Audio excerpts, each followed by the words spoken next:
The following is a presentation of the Matt Talk Podcast Network.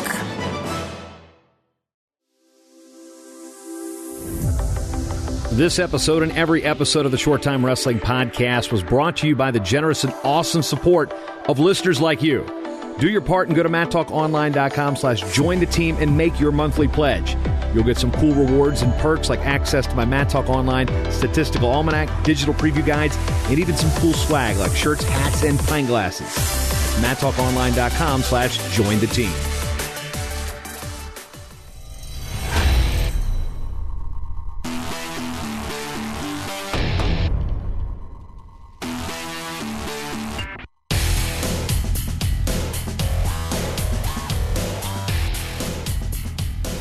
Another episode of the Short Time Wrestling Podcast. Jason Bryan here with you as always. Episode 506. Got a little on-location episode I did here while I was over in Xi'an, China at the 2019 Asian Wrestling Championships. Still jet-lagged, still worn out. I don't even know what day, what time it is. I've lost all track of my fantasy baseball teams, and it's like barely May. Anyway, so this episode is with Andy Cook. He started out with a club out in Washington and spent some time coaching at Grays Harbor College in Washington on the women's side, then had an opportunity to go to India. Yes, India, not like Indiana, but like India, like Indian Ocean, like Asia. Yeah, so Andy and I caught up with one another at the Asian Championship, sat down and talked about his path from, kind of washing out as a college wrestler to building his own club to having opportunities to coach women's wrestling. And we talk about the status of women's wrestling in the United States and worldwide, and also just some deep dives into some interesting topics as it relates to international wrestling. Before we get going with that, I want to thank our latest Matt Talk Online team member, Carrie Green. She saw a picture of a pint glass, the Matt Talk Online pint glass on Twitter, and said, "Hey, how do I get one of those?" It's easy. It's not even a real pint glass. It's like a 20-ouncer. So if you get those tall boys, if you like the craft beverages, you can crack it open, fill it all the way up, and it's still got room for the foam. It is like the perfect size glass. You hear my wife even celebrating this right now. Just happy that I can have a perfect glass for all this stuff. So you can have one too. You can be like Carrie. You can go to MattTalkOnline.com/join the team, hit the right level of patronage, and you can be toasting all summer with your favorite beverage, whether it be, Bud Heavy, like one of our friends from the boys down in Austin, or you can have a craft lager from your favorite local brewery. So all of that, MattTalkOnline.com/join the team. Yeah. Anyway, that's all I got for you now. Here's Andy Cook from the Jiwan International Hotel as we finished up lunch, sitting here chatting about wrestling. As always, I'd like to thank you for spending your time with me, because you've always got time for Short Time. And cue the swoosh. Now with Andy Cook, the head women's coach of Team India, we were kind of joking, like, could we be politically correct in saying you're the American Indian of wrestling here? So here in Xi'an, China, the Asian Championships, different look for you. This is not Bandit. This isn't Grays Harbor. This is India, man. India. Yeah, it's been an awesome whirlwind. Last few months, just learning different culture, learning just different life, how people live over there. It's been a bit of a change, different speed of life for sure. Yeah, last time we were overseas together, you were on Team USA's coaching staff with the Cadet World Championships in Athens, and rocking the Matt Talk shirt. And actually, it was either shortly thereafter, you were the last guest that Richard Immel had on Bonus Points when he was still with USA Wrestling. Now, let's just hope you don't kill this show. No, absolutely not. Your show's strong. Strong to quite strong. So let's dial it back and say, well, one, how did you really come to coach women's wrestling? I mean, where does that story begin? In Mount Vernon, actually, Brenda Reyna was one of my first girls. Washington, just to clarify. Yeah, Washington State.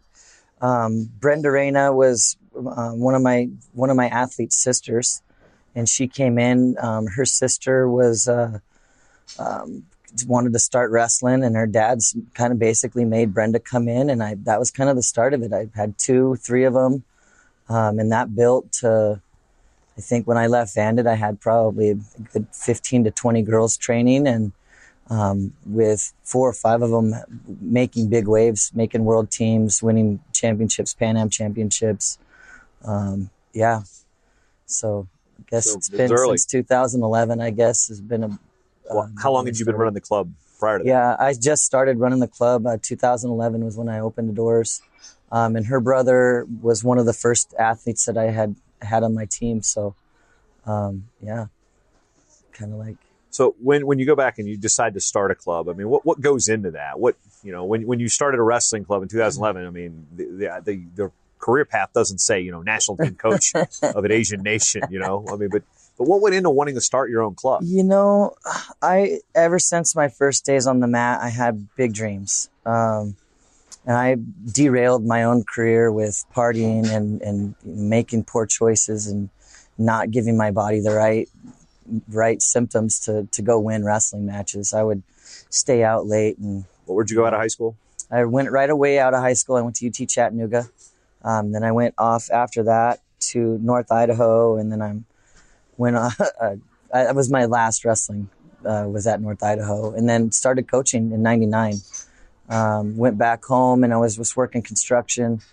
Ran into one of my old teammates that I'd wrestled with a ton, and he was training for universities, and so he didn't have anyone to work out with. So I popped on the mat with him, and he ended up breaking his leg the day before we were supposed to work out, and didn't respond or didn't call me and tell me. So I showed up to practice. He didn't show up, and coach that coached me growing up was in the room with like 30 little kids all by himself. So I jumped in and was his technique partner. And then I came back the next day and talked to Jordan and found out that he broke his leg. But I enjoyed coaching. I had always enjoyed coaching. I'd been coaching since I was young. If a kid needed a coach wasn't around, I was in the corner for sure. So it was always in my blood, and maybe I am a better coach clearly than I was a wrestler. I understood the sport well, but I think I sold myself short in preparation and doing the right stuff. So as a coach, it's been fun to reflect and help kids divert from the path that I took, which I think, you know, God has his hand on us. So maybe I took some of the wrong choices so I could learn how to handle situations that kids would face, and maybe see red flags when maybe some of the bad, not bad, just learning life was happening, and maybe I could jump in the way. And It's like, this is not a do as I say, not as I do kind of thing. No, I've done this. I'm telling you, trust me. I did there. Been there, done that. Don't do it. Serious, like my, you know, senior year in high school, I'm competing with, you know, guys that are Olympic medalists, and freshman year of college right there. But that was when it all started, you know, I started partying when I was a junior in high school. So junior, Get senior the car year, keys, get a girlfriend. it's trouble. It's like two of the things that ruin wrestling careers is driver's licenses and girlfriends. Not being negative about the girlfriend type of thing, but it's just that age. Distraction. Yeah, the distraction. Like when it's the hardest part is giving up good for great, right? So like good is going to a birthday party. Good is going out with your friends. Good is going to a movie with a girlfriend. Good is doing normal fun things normal people do, but we're not normal when we want to be something special. So figuring out that line, that fine line of what's good and what's great, and making the decision, okay, well, greatness means I tonight have to go for a run and I have to finish my studies before I can go to a movie. And if it's too late to go to the movie, then I'm out on the movie. And making that choice as a teenager is difficult. So having someone young not that I'm young, I'm kind of older now, in my 40s, but I feel young. I'm almost there. Yeah, man. It's close. It's creepy. Time comes and just comes and comes and comes. My hairline shows it. Oh boy, we're in the same boat on that. That's one thing I love about India. It costs like 100 rupees for a haircut. 100 rupees is like $1.10. So I get a haircut and shave like in a salon with like the full experience with the straight razor, whole thing. I try and do that once a week minimum. My wife still gets mad because it's like I'm to the point now where the barbershop I like is like $20, 25 bucks. But with the beard trim and the shave, it's like, it's a good $25. It's worth it. It's no credit card. No. Old school barber. I mean, it's love legit. Sometimes I'll go to Sport Clips if I'm in a hurry. Sure. Which, let's be honest, it's not quite the experience. But my wife she's complaining because I spend like $100 to get my hair done. Like, that's a good point. Yeah. So we've still got it. You're even easier than that. Can you imagine? Yeah. So when I found out, I'm like, wait, this is how much? Like 100 rupees? Oh, kind of like the stuff here in China. We'll get off that subject here in a little bit, but getting back to I guess we first met in Fargo years ago. Yeah. And you had your club rolling, and there seemed to be a focus on the Olympic styles, freestyle and Greco in the Pacific Northwest. Fantastic Greco-Roman wrestling. Of course, Oregon really has that great tradition as well. But sure. What was it about the Olympic styles that really kind of found your calling with? It was what I started with, right? So I started as a little guy wrestling freestyle. And so learning collegiate. Well, how do you start freestyle if you're, how do you start wrestling freestyle as a little kid? Everything's pretty much folk style, right? Not where we were. We didn't have a folk style season. We literally only had a spring freestyle season. Because Bill Zadok explained that growing up in Montana, he kind of had that too. Same exact thing. Same thing. Folk style came after I had got done with my career.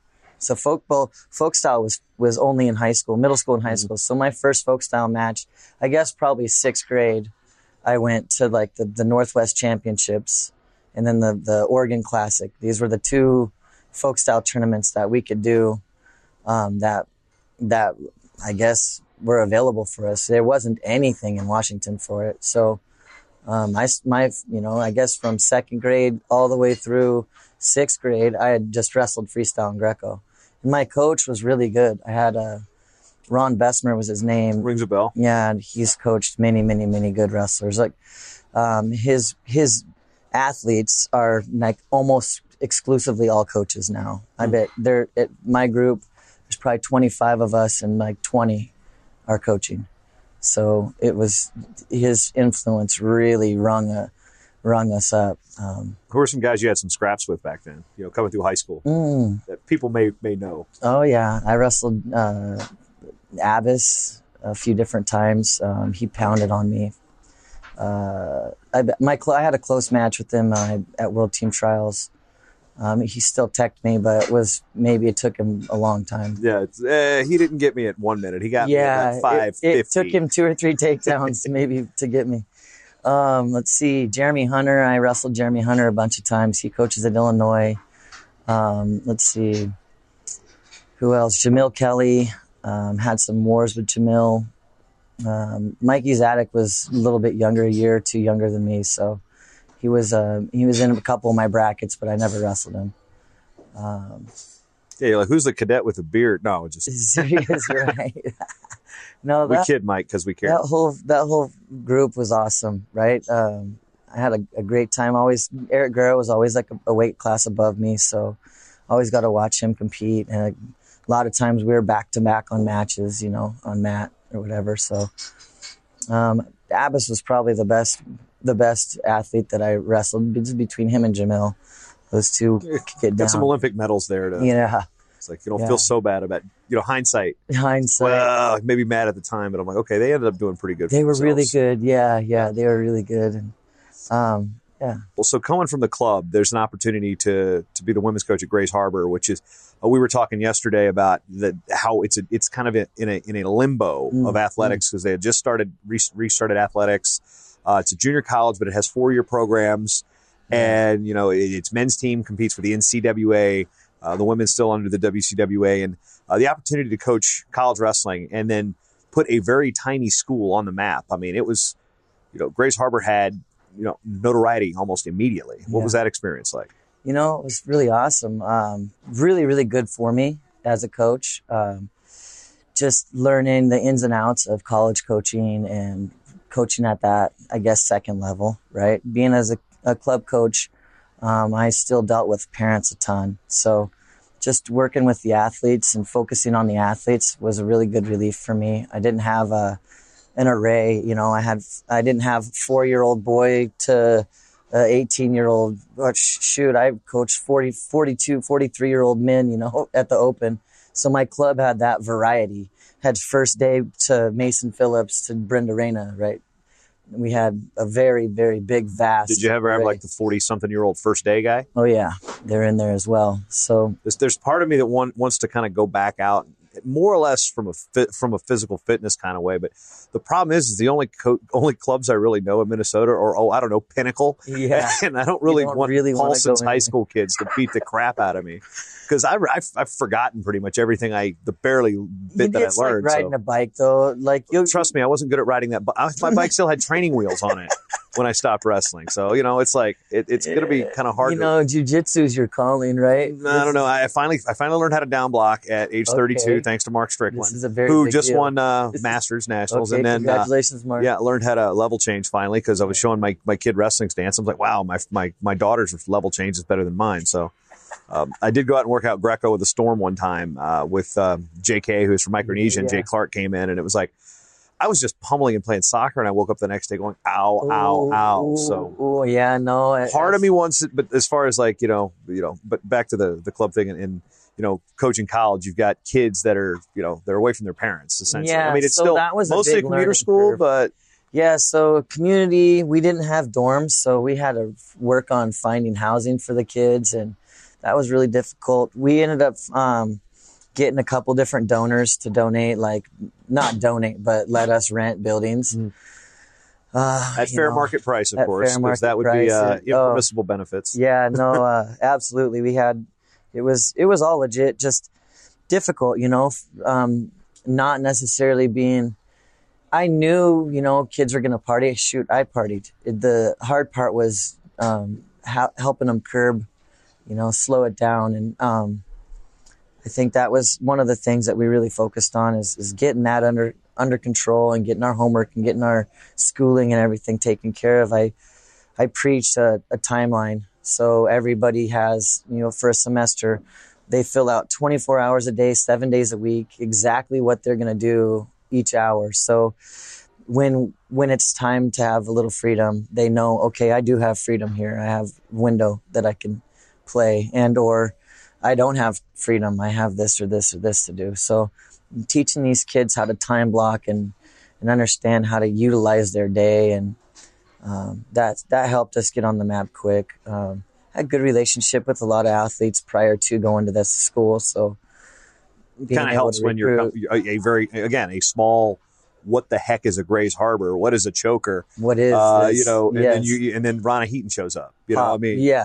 No, that really all had to do with USA Wrestling, right? I'm putting myself in the system. Working. What I did was just really worked hard to get my gold. So in that process, that pushed me. And when you say gold, you mean gold certification? Gold certification, right. So I got my bronze, and I had my bronze. It's funny, Jerry Abbas, Steven's brother, we were at Kids Nationals a number of years ago now, and I was complaining, oh man, I've got to do this silver, this and that, and there's all this to do. There's these modules I have to get done, and Jerry's like, why wouldn't you write down your philosophy? Like, don't you want to have that stuff down? It's called a mission statement. Yeah, and I'm like, oh, yeah, maybe I should. So thanks to Jerry, I put myself in action, started putting some of the stuff down on paper, and it really transformed my coaching, right? I went from being, I think, a good clinician, good technician, to now I'm pretty full round.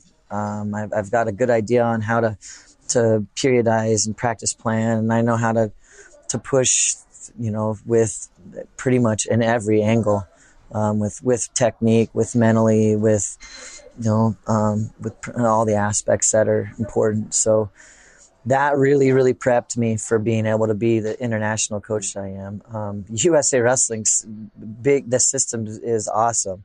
The coaching system that they have in place is spectacular, which isn't in most other countries don't have this.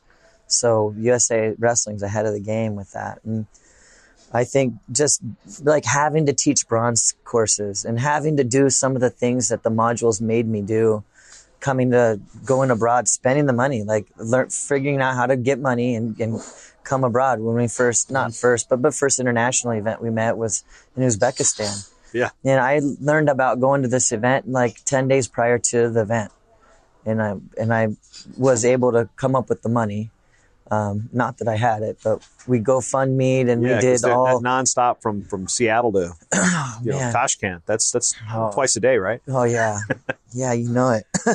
Delta code share. No, that was a fun trip, man. So that was a trip among trips because we had we talked about it, the karaoke, oh my gosh, the white cars, the ATM. I remember I was telling the story the other day to the Brits who were on the video team, and it was like, when's your ATM gonna work? It'll get fixed. Oh, soon. Like how soon? Like I'm thinking because like tomorrow, like 2 weeks. I'm like, wait, what? Like just the common amenities sometimes that we kind of get used to in the westernized world are not available. They're not always available. Like even here in India, this is a city of 12 million people we're at in China right now. We're still struggling. My eyes were opened quickly. In my first 24 hours in India, I was abruptly brought into the country. Like just, okay, I'm in a third world country. This is a lot different. Not third world, but there's elements of it. I mean, it's developed technologically. There's it's basically the broad spectrum. It has the broad spectrum. You've got old school, ancient type of living, and then you've got high rises. Modern, yeah, no doubt, and sometimes within the same block. Within the same block, and you can see the difference too, right? So it's awesome, and I love the fact that there is that diversity, and there's so many people, so it gives it a little bit of a lawless feeling, where in USA I feel like if you're driving 2 miles an hour over the speed limit, like look in your mirrors because there may be a cop staking out to get you, where this isn't even like the cops there are more just there to guide you through the traffic lights. Seems like maybe take a couple dollars, at a road stop, but not necessarily pulling people over. I've seen, motorcycles with 5 kids, I saw 2 or 3 on the street here, but no helmet. Yeah. People in the back of rigs, like many people, like a truck will looks like it's taking a work crew home, with 30, 40 dudes just all stacked on top of each other in the back of a truck heading down the road. It's just different than the United States. Like that stuff just doesn't happen, So in regards to the women's wrestling, we'll have, I definitely want to touch on the culture shock issue here in a bit, but like Augsburg University just announced they were adding a women's wrestling program. Yes. We've got women's programs being added continually at the college level. And in the time you spent at Grace Harbor, what did you see about the landscape of not just women's college wrestling, but wrestling as a whole, and how some of these small colleges are looking at expanding their athletic offerings and bringing in a new type of student with women's wrestling? Well, I mean, it's a great idea for colleges, especially the colleges that are admission driven. They can add 30 students to their school like immediately. If they put in a program, they put in the right coach. It doesn't necessarily have to be a D1 program. I really wish the D1 programs were jumping on board like a lot of these smaller NAIA schools and D2, D3 schools are. But we have the one Presbyterian launches this year. It's coming. Yeah, it's coming. It's coming around. Maybe 3-4 more years of this fast growth, we're going to have those programs. I think. Well, do you? Real quick to interrupt here. Do you think we have enough athletes to fill those programs right now? Because we are adding state tournament after state tournament after state tournament. Maybe that was a concern, as we were adding teams that couldn't quite keep up with the pool of college-ready athletes. What I think the problem is, I think a lot of girls think they have to be some state or national champion to get on a college team.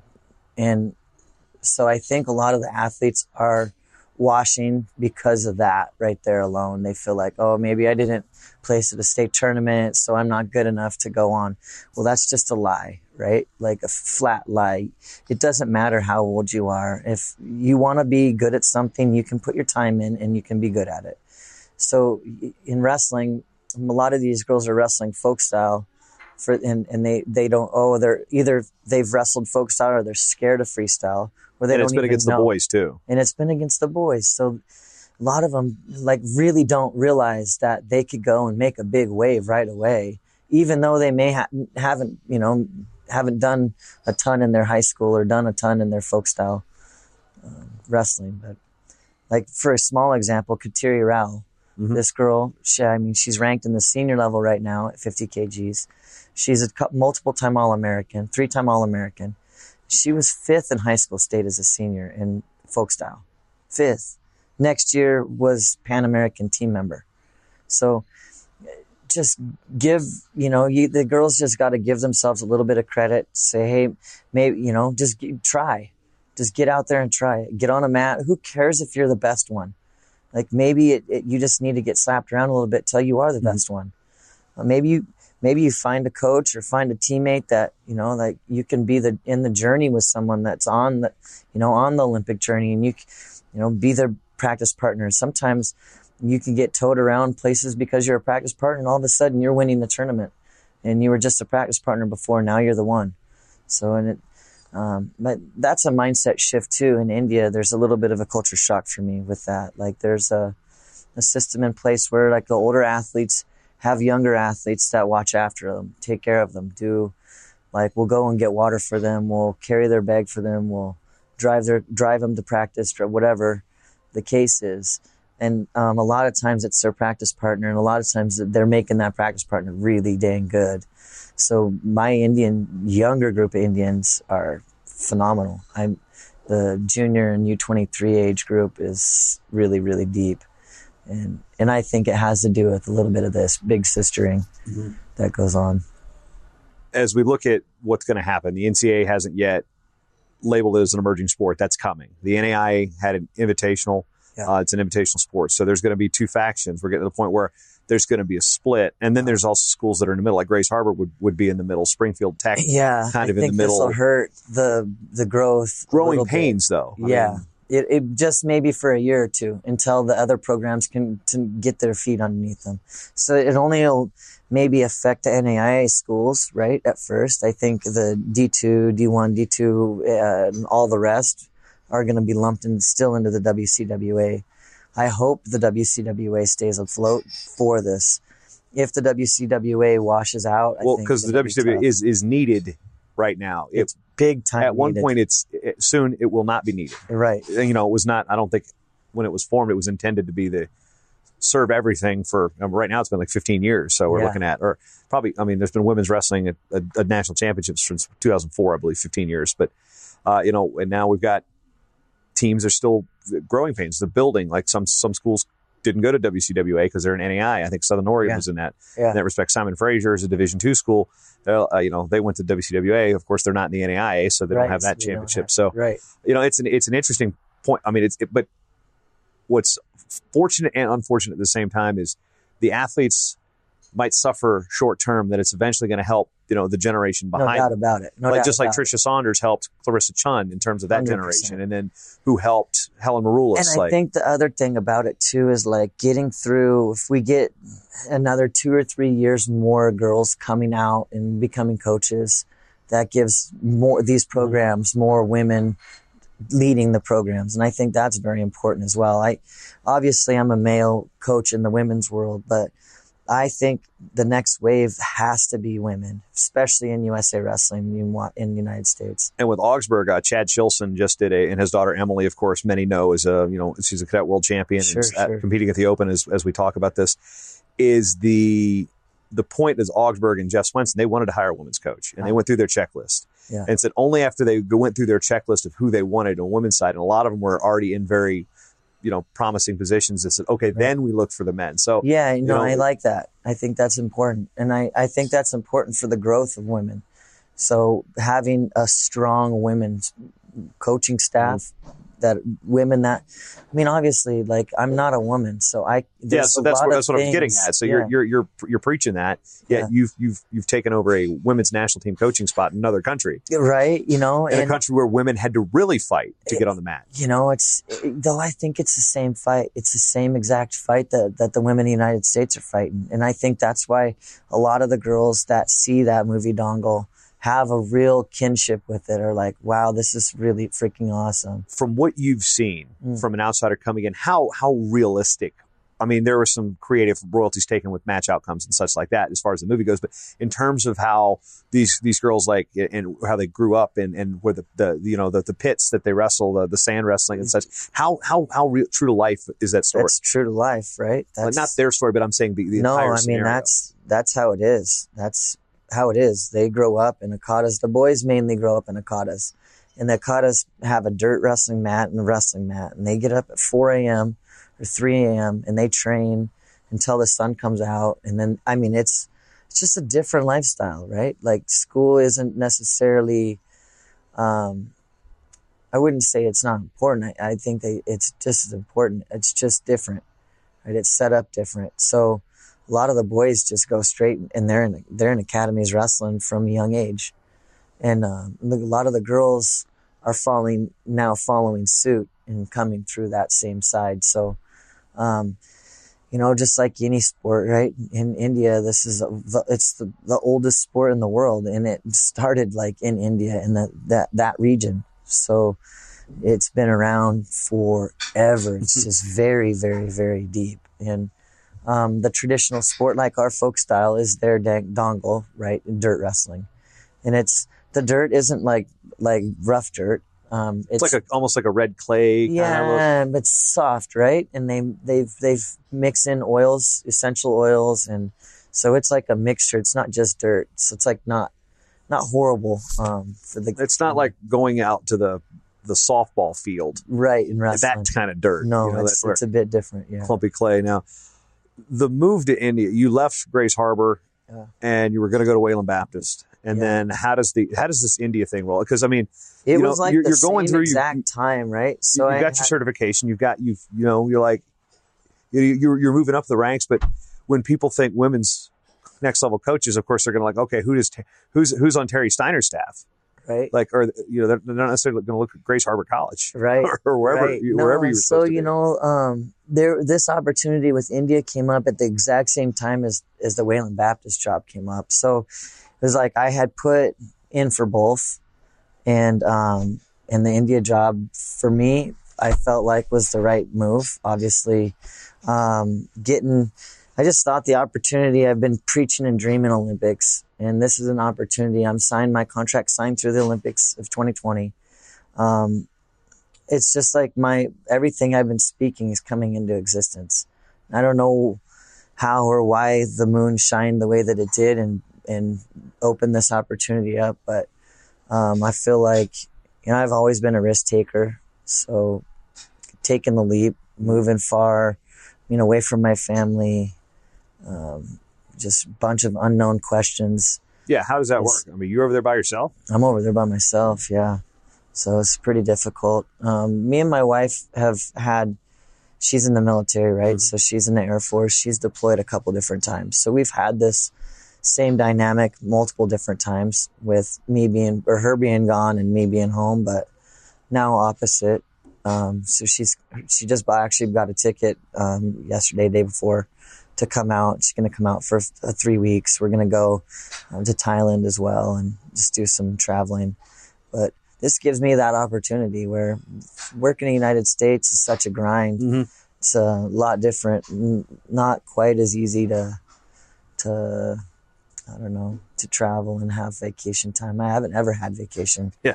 Well, what wrestling people have vacations around wrestling tournaments. That's what we do. Yeah. So when we look at, you talked about the timesheet you've got in planning, you don't have a very long time. I don't really to implement the things that you want. I was really just saying this over here. And with the fact that India's fan base is very, very wants success now. I mean, just look at their social media on Twitter, on Instagram. Yeah. It's like they have very high expectations. Yeah.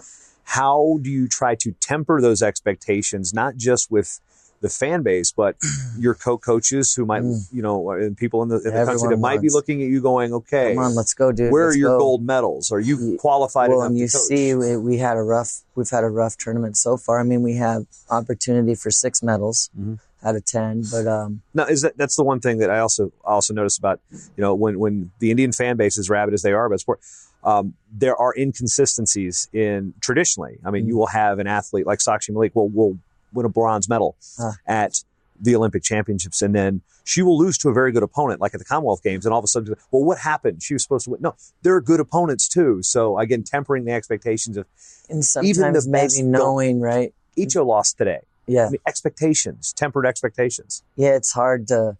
That's a hard bridge, and I'm like outspoken too. I always put myself on the brink where I say I want 6 Olympic medals, so we're going to go chase 6 Olympic medals. And I'm not, that doesn't Team change USA, now. Russia, one year Russia won 6 out of 7 weights in men's freestyle. Unbelievable. Right? Japan's How about crushed it. the USA men's team taking 10 of 10 golds out of the Pan Ams? Like, that's the kind of goals that I have. Yeah, Bill Zadek wants 10 golds. That's what he had guaranteed. He's like, we want 10 golds. Let's get 10 golds. Right? Realistically, did he think that was probably all the way going to happen? Maybe not. You but beat 2 world champs to do it. You know what I mean? Seriously, and Pounded did really good work on those world champs too. So, my goals are really high. So tempering that is going to be tough, and it's not an easy thing. What has been one of the bigger hurdles that you've had to go through in terms of implementing your practice plan, your match strategy? I mean, at this level, they're highly level professional athletes. They know how to train. So is it more fine tuning, or that's what I've been doing big time, is just fine tuning each one, like trying to take the littlest things that they're doing that I can fix easy and fixing them, just implement small. But where's the learning curve on that for somebody like Vinesh, who has, great bloodline? There's the story there with the sisters, and she's had really good performances. Yeah, absolutely. And then you get hit by a buzzsaw sometimes. I mean, where can she get better? An athlete like her, for example. They all have the same stuff they need to fix. They all need to work on leg defense, right? Our shot defense, our counter offense, I think, is somewhere we have to fix. They all need to fix their parterre defense. So these are the 2 areas that we lost today. We lost on leg attacks and we lost on parterre defense. So it's fixable. This is what I saw at the World Championships. Same thing. I'm like, okay, these are 2 areas where I'm actually very, very good. I'm good on my feet. I'm good at counter-offensive wrestling, and I'm very good at parterre defense. Like, my athletes don't get turned and we take everyone down. So for me to implement those has been more difficult. Like you said, I think when I get there in January, I'm thinking, okay, we'll get this ball rolling quick. And they gave me the reins. So my practice plans are what we're going by. I have all power, which is incredible. Like, for them to do that, right? Like, for them to literally to turn it over to me. Is it scary? Very scary. But on the other end, if I can really focus on the areas that we have to fix, then they already know how to win. They already are gritty. They're already strong. They're already conditioned. They already know 90% of the sport. It's just a few little edges that we have to tighten up. And, I think the language barrier is a little bit of a block.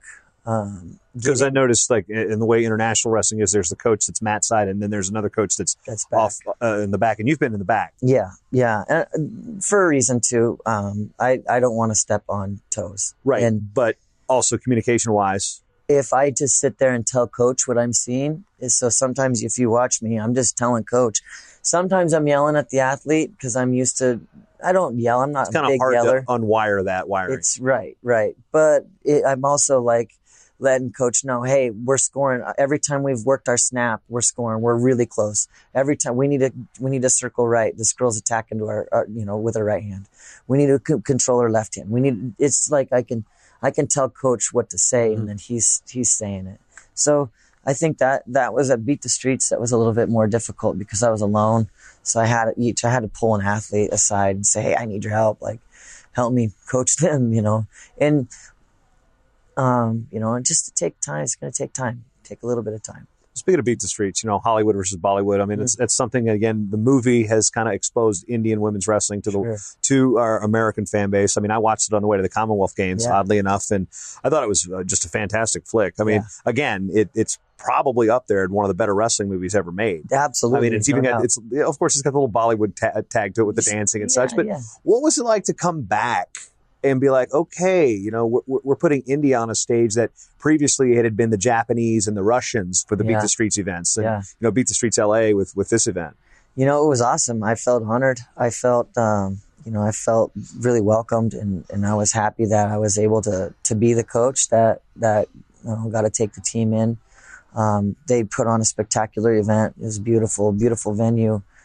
Obviously, we were a little bit tired, a little bit road rash, but that's part of traveling and part of being a international competitor. So how compare that to the PWL? I mean, there are similarities in terms of the high profile and like the pageantry, so to speak. But is it possible for India to get behind an event like the Beat the Streets Gala, that type of all-star event that is aimed at fundraising and promoting as a spectacle? There's athletic. They want to win. The wrestlers want to win, but it's more about a showcase. Yeah, I guess so. So Pro Wrestling League is set up it's a 2-week league, and you go every night. There's matches. So and there's this year I think four different venues.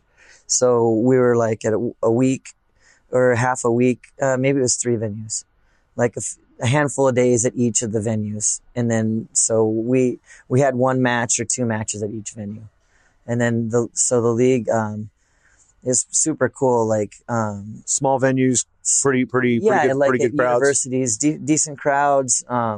I mean, all the fanfare, right? So like, if you're going to put 5,000 in a place, put it in a place that seats 5,000, not a place that seats like 18. 30. Yeah, exactly. So they fit it, so it was good. And it's a 15-point technical fall system, so there's many quick matches. I liked that. Thought that was different. There's also block. Yeah, because it's a duel. You can't block the captain, right? Can't ever block the captain. So and you can pick a weight, be like, no, you're not wrestling that person. And you also can't be blocked 2 in a row, right? So or I don't think you could be blocked twice, or you could only be blocked twice. You couldn't be blocked 3 times. So now, what's the point of going over there if you're not going to wrestle? Well, it's strategy. So there's 9 weights, and then you get 7 per or whatever for the duel. And so, if you win 4 matches, then your team wins the duel meet. So during the semifinals and finals, there's no blocking at all. So it's all 9. I like it. Yeah. So it's one of those things that as well as it's promoted over there, it's still kind of hard to get some of the information here. So I was trying to keep up with it. I know that, one of our journalist friends who's been a World Wrestling Resource, Vinay Swatch, is basically my lifeline to last name. He's my lifeline to last names and pronunciations when it comes to Indian athletes. But and that's another point to bring up is the media in India. Like, when Sushil Kumar won that medal in that world championship, the Olympic medal, and won a world championship, it engaged a generation of Indian wrestlers who had been, the country had been looking for this for years. I mean, as the story Dungle unfolds, like, where's the medals? And, he breaks through, and then you've got Commonwealth Games medals. You've got, Sakshi with the Olympic medal. Even though you weren't there when that happened, what have you noticed in terms of the engagement since? Well, not just their stars, but for the kids to come out to see Sakshi Malik. She's now done everywhere we go. Everywhere we go, I'm with the team in India, that I'm with the group. Multiple people know who they are and come up and want selfies. Like random people on the street. This is Sakshi Malik. Like going through customs. They know these athletes. Like a random customs worker is like, this Sakshi Malik, this Pooja Danda. Oh, I know. We know them. So Navjot winning the Asians last year, her and Divya were, it was a big deal, really big deal for her country. So, and Divya had the big fall. You had explain the move, just because that's, people look at it from the Saturday Live Snyder situation, but explain the move and how it's set up. It works really nice off of attack, right? So I hit an attack on you, and then it works off your defenses. When you stick your arms in, you're gobbled up. And then it's you kind of pinch the arms in and sit back. Divya hits it too. She's really crafty. She's been the world champ with it. Yeah, she's really crafty with it. So she did it to me, and I now understood why Sajalayev got the fall over Snyder. It's very difficult to get your arms out from. It's a real sneaky move. I don't think. I think Snyder said it was middle school. Do you get hit with that twice?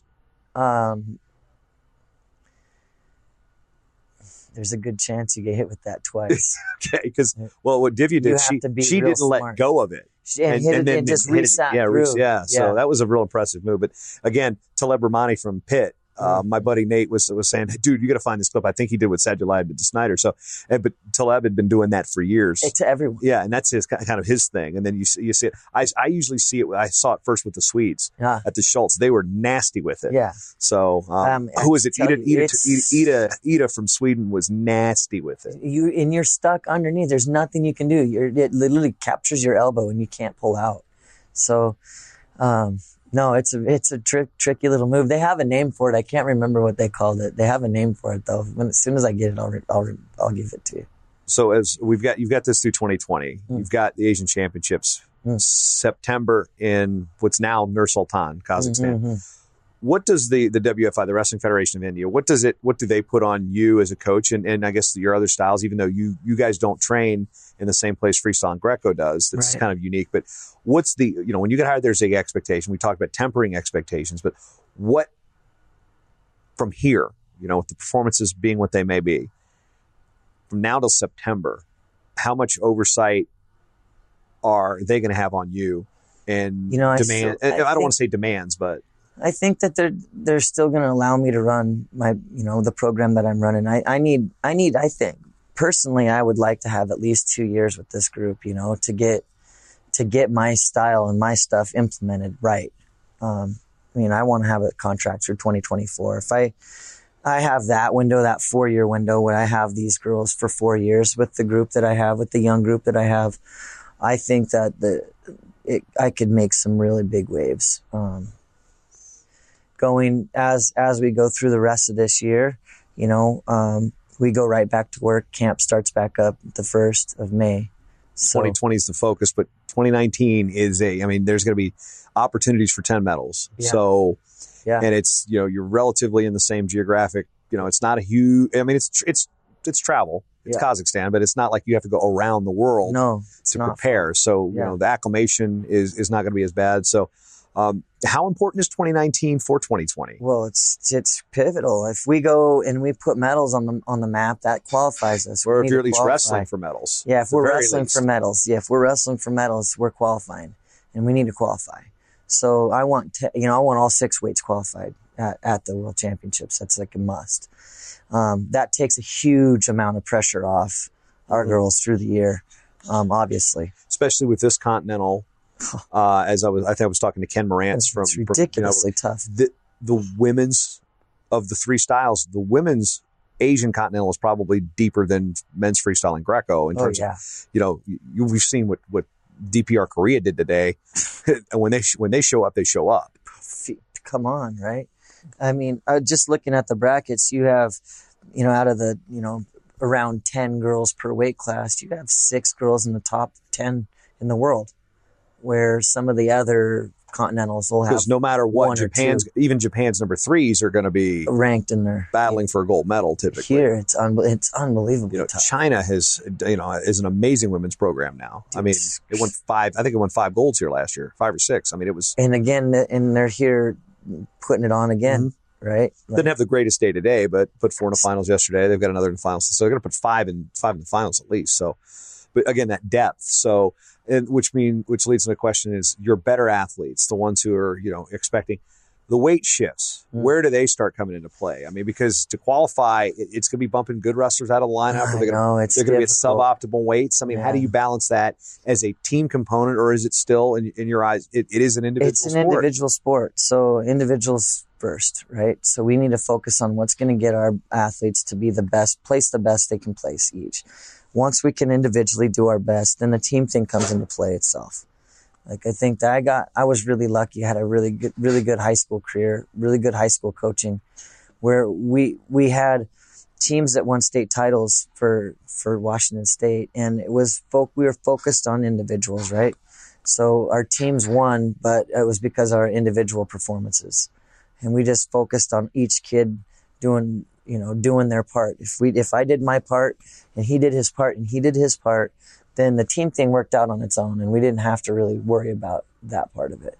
So I think that mindset is what I've carried through my whole career as a coach too. As long as I'm working with these athletes and getting each one of them to be the best that they can be, technically, physically, mentally, then the rest should play its part.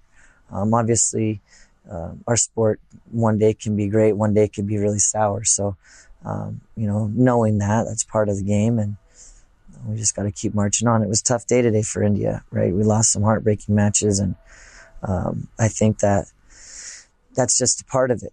World champ on the ropes, and right there, we're right there. So, just part of the game. Back to the culture shock a little bit to kind of lighten it up as we finish up here. Sure. Is a lot of Americans have never had the opportunity to really even travel outside of the radius that they're comfortable with at home. I mean, there's so many people that have never left their home state or never left the country. Yeah. I've counted it up. I think I'm at 23 countries now. Yeah. And I'm at 12. 23 since 2007. Right. Well, okay, 05 is the first time I went into Canada, which is, you drive across the border. It wasn't quite the experience as my first international trip being Baku in 07. But to see that, and then you go through things and you understand technological differences from the nations and language barriers and such. And we almost become accustomed to, well, why doesn't this work? Well, this doesn't make any sense. Or, this country blocks social media in a lot of ways. So I've had, it's been VPNs and, thankfully my cell is actually working on data that I don't really have to run a VPN off of it. But still, I'm limited on a data cap now. And I'm like, man, my data. But the same Verizon.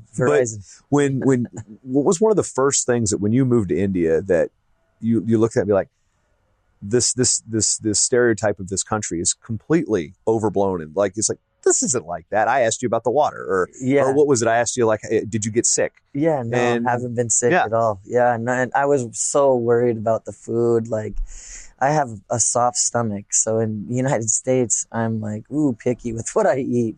I had a spicy squid ball a second ago. You know, of course, somebody said squid don't have balls, but that was another joke entirely. But it was like you start. There's certain things I still won't eat. I still won't go for sausage, but I travel with certain medical things for gut health and and particular wipage. But that's just out of habit. But what was the easiest thing to adapt to? Probably the food. I was the most worried about the food being a problem, and I love it. But you're not getting a hamburger. That's different, right? There's no red meat really in the whole country, right? There's definitely no cows being killed. Lamb would be the closest thing to red meat. Okay, so you can eat lamb. Mm-hmm. Okay. So, I like lamb. I really like it too. I didn't know I liked it until that was your only choice. It was my only choice, and boy, just the differences. There's small differences that, I don't know. In the United States, the Olympic Training Center, there's a key code to get into every door, and there's chefs at the, we don't necessarily have that. It's just it's just not as, uppity or whatever. If that would, I don't know if that's logical. I mean, there's now in Colorado Springs, when I left, there was no open. I mean, there was a guardsman, but there wasn't a gated access to everything. It was kind of strange to go back there and be like, no, I know where the wrestling room is, but no, sorry, you didn't escort. I'm like, I worked here for 3 years. It's a little different just now. A different deal. Or things just something that we take for granted, like tap water and things, and internet. I mean, period. Internet there, right? My power goes out every day. My power goes out. So just it's just simple communication lines that are easily used in the United States aren't easily used in India. You'd think, I don't know, it's just tough. Maybe they don't check email the same. It's a less connected culture. It's definitely a less connected culture. And that's been a hurdle. We could probably use some of that though. We could use it a ton. It's nice. I really like it. I'm on social media a little bit, but not a ton. It doesn't take as much of your day as it used to. No, not even close. Right. I listen to Joe Rogan podcast. This is I love his podcast. Depends on the guest. I mean, you're also depends on the guest. Dominic Avenator said he, interviewed him the other day, and he said the same thing. He's like, yeah, just Joe Rogan, basically. He listens to all the MMA shows, but the guests are crazy. So they are. That's what it is. Like Leah Remini, who everybody knows is Stacey Carosi from Saved by the Bell with the Scientology thing. I remember listening. I actually stumbled across that one live as he was recording it. I'm like, I was just like, what?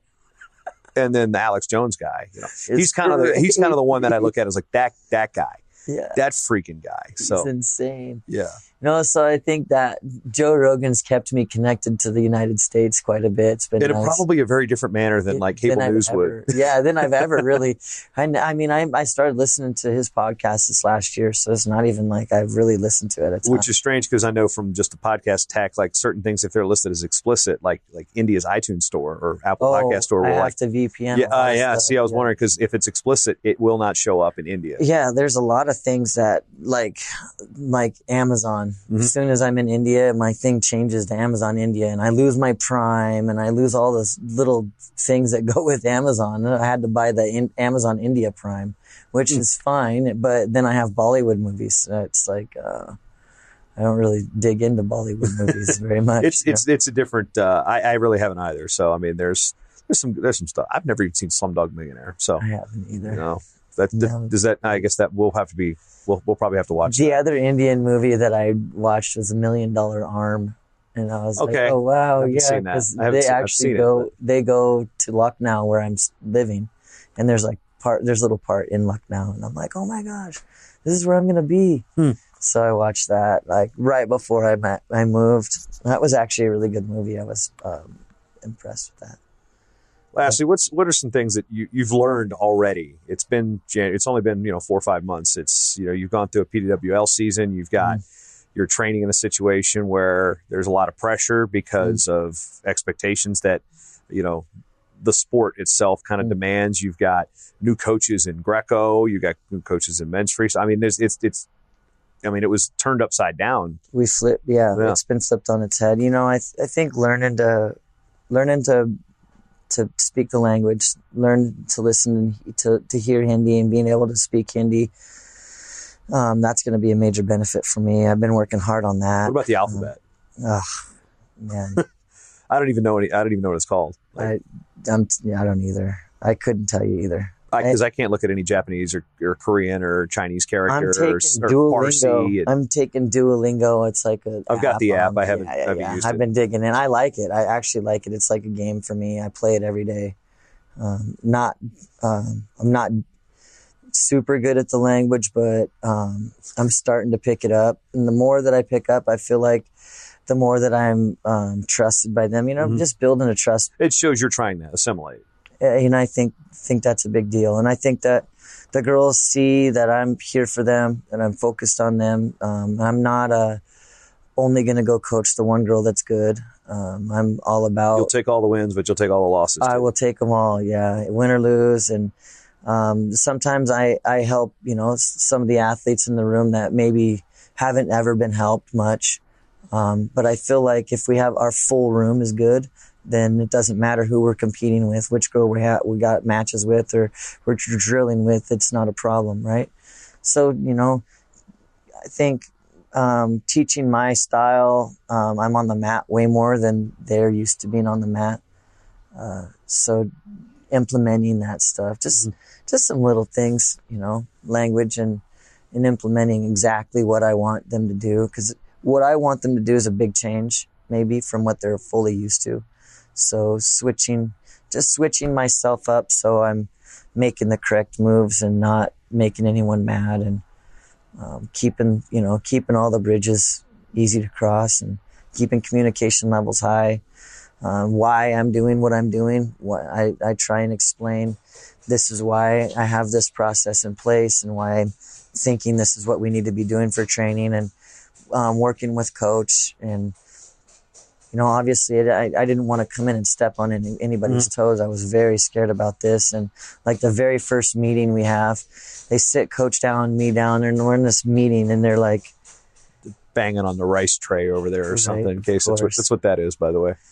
They sit us down in this meeting and they basically are like, okay, coach, it's his program now. He's going to be the one doing everything. So I'm like, like first things first, we're going to kick this guy in the balls and then tell this, like, oh, great. I was praying to God that the relationship didn't get tarnished right away, and it didn't. And coach has been super, super generous and blessed me with, giving me the reins and giving me the opportunity to do, what I'm doing. So, time will tell here, and we'll just push every day, get better, and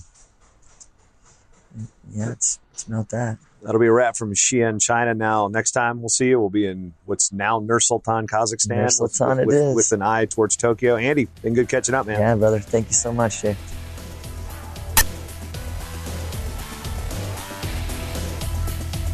The Short Time Wrestling Podcast is proudly outfitted by Compound Clothing.